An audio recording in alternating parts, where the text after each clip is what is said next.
Alléluia, shalom évangéliste Sansi.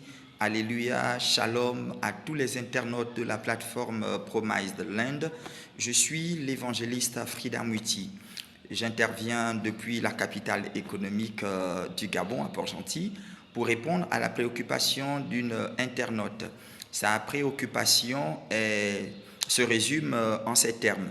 Elle dit qu'elle est chrétienne depuis 6 ans déjà, et qu'elle a toujours, toutes les fois qu'elle est à l'église, elle a toujours des questions quant à sa manière de faire. Est-ce que cela est conforme? Est-ce que cela plaît à Dieu? Est-ce que véritablement elle connaît le Seigneur? Et donc elle se pose la question de savoir qu'est-ce que connaître le Seigneur, comment connaître le Seigneur. En fait, sa question tourne autour de la connaissance du Seigneur. Comment en vient-on à dire qu'on connaît le Seigneur?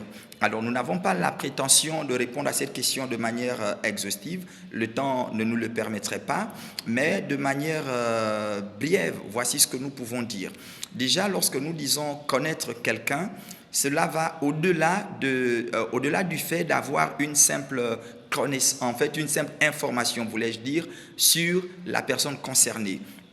Dans la vie de tous les jours. Et d'ailleurs, la Bible dit, selon le prophète Amos, le chapitre verset 3, il dit que 2 personnes ne peuvent marcher ensemble, ne peuvent vivre ensemble s'ils ne se sont préalablement accordés.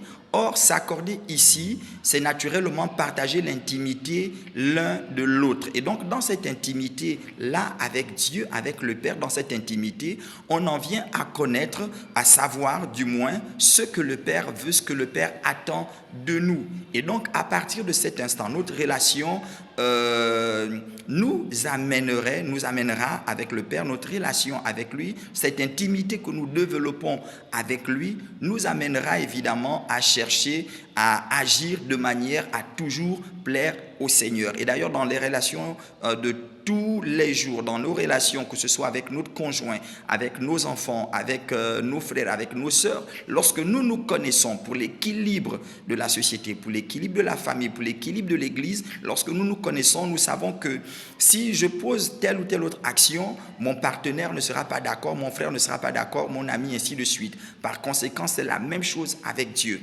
Cependant, comment savoir, évidemment, au-delà du fait qu'on chante à l'église, qu'on prie tous les jours, qu'on va tous les jours à l'église, qu'on chante tous les jours à l'église, comment savoir que nous sommes réellement dans une intimité avec Dieu? Mais la Bible déclare, et là c'est l'apôtre Jean qui s'exprime, dans 1 Jean chapitre 3, au verset...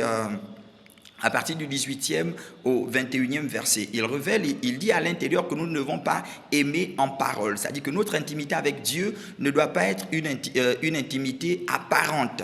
Parce qu'on peut faire évidemment, on va dire quoi, devant les êtres humains, on peut paraître tellement pieux, et puis dans le fond, Dieu nous connaît véritablement. Et donc il poursuit, l'apôtre Jean poursuit en disant que si votre cœur vous condamne, malheureusement, le ciel, je veux dire Dieu également vous condamne. Donc à partir de l'instant où vous avez une relation d'intimité avec quelqu'un, avec Dieu, dans ce que vous posez comme action, comme dans la vie de tous les jours, vous posez une action vis-à-vis de votre conjoint, qu'il soit là ou qu'il ne soit pas là, il y a qu'à un moment donné, votre conscience va vous interpeller. Et dès que votre conscience vous interpelle, comme déclare l'apôtre Jean, selon le texte que j'ai mentionné, dès que votre conscience vous condamne, écoutez, Dieu également vous condamne. Donc à partir de cet instant, vous avez violé les termes de l'intimité. Vous avez violé les termes de l'intimité et cela démontre que vous ne connaissez pas la personne qui est en face de vous, parce que si vous le connaissiez, vous n'auriez pas posé une action susceptible de le mettre en colère. Donc notre intimité avec Dieu nous engage naturellement, à, on va dire quoi, à veiller à toujours plaire, satisfaire au cœur de Dieu. Je suis conscient que nous sommes faillibles. Nous sommes faillibles, oui, mais dès que votre conscience vous interpelle, que vous avez mal fait, ou bien que telle ou telle autre action, vous l'avez posée dans le but de plaire à un individu, à un pasteur, à un prophète, à une maman de l'église, dès que votre conscience vous le dit, vous devez tout faire pour chercher à réparer la situation de manière à créer l'harmonie avec Dieu et donc la paix d'abord avec votre conscience ou votre cœur, puisque c'est dans votre cœur que l'Éternel réside. Voici donc ce que je puis apporter brièvement comme réponse à cette question qui touche à notre connaissance de Dieu. En fait, c'est simplement notre intimité avec Dieu. Mais cette intimité avec Dieu, évidemment, réside dans notre cœur. Et c'est notre cœur qui est le baromètre pour nous rappeler que nous avons enfreint aux règles de l'intimité, ou plutôt si nous sommes sur la bonne voie. La Bible ne dit-elle pas dans le livre de Romains, le chapitre 8, que l'Esprit de l'Éternel rend témoignage à notre esprit que nous sommes enfants de Dieu, sinon que nous sommes sur la bonne voie. Comment? Par le fait que notre conscience soit en paix avec Dieu et avec tous, comme l'apôtre Paul l'a recommandé. Soyez donc bénis au nom de Jésus-Christ. Je suis heureux d'avoir participé à apporter cet éclairage par rapport à cette préoccupation. Prions